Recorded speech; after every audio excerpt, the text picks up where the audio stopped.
नमस्कार, जय महाराष्ट्र. मी केतन नाईक, सरचिटणीस महाराष्ट्र नवनिर्माण कामगार सेना. आज आपल्या कामगार सेनेच्या कार्यालयामध्ये फॅप हाऊस 72 हॉस्पिटॅलिटी प्रायव्हेट लिमिटेड या आस्थापनेकरता हा जो एक बार आहे, म्हणजे लाऊंज बार, हा आपल्या अंधेरी साकीनाका स्थित या ठिकाणी आहे आणि त्याचे सर्व कर्मचारी आलेले आहेत.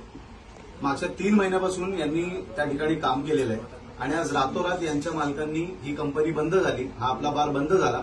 तुम्ही तुमची इतर ठिकाणी कामं बघा आणि जी 3 महिन्याचा पगार होता तो तुम्हाला दिला जाणार नाही, कुठे हवं तिकडे जा, अशा पद्धतीची भाषा यांच्यासोबत केली आणि आज आपल्या कार्यालयामध्ये आलेले. मी मागे सुद्धा आपल्यासमोर ही परिस्थिती मांडली होती. मुंबईमध्ये अनेक ठिकाणी छोटे मोठे हे लाऊंजेस, बार हे सगळे ओपन होत आहेत.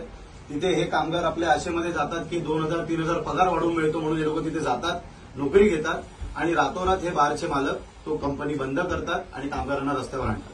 हा प्रकार सर्रास वाढतोय. ह्या सगळ्या बार आणि लाऊंजची जी लोक आहेत हे कुठलेही कामगार आयुक्ताच्या परवानग्या घेत नाहीत, भविष्य निर्वाह निधीचा कपात करत नाहीत, ईएसआयसी कपात करत नाहीत, कामगारांना रितसर जॉईनिंग लेटर किंवा त्याचे जे काही देणी असेल ते देखील देत नाहीत आणि रातोरात आपला धंदा गुंडाळून आपला दुसरा धंदा यांचा नेहमी असतो. काहीतरी यांची फॅक्टरी असते किंवा काय असतं, त्याच्यामध्ये अतिरिक्त उत्पन्न म्हणून हे बारच्या बिझनेसमध्ये येतात, परंतु तो त्यांना जेव्हा जमत नाही चालवायला तेव्हा कामगारांची नुकसान करतात. त्यामुळे मी या व्हिडिओच्या माध्यमातून अशा ठिकाणी पब्स आणि बारमध्ये काम करणाऱ्या सर्व कामगारांना आज आवाहन करतो की आजच महाराष्ट्र नवनिर्माण कामगार सेनेचे तुम्ही सभासद व्हा, कारण ही वेळ आज जी यांच्यावर आली आहे ती उद्या तुमच्यावर देखील येऊ शकते.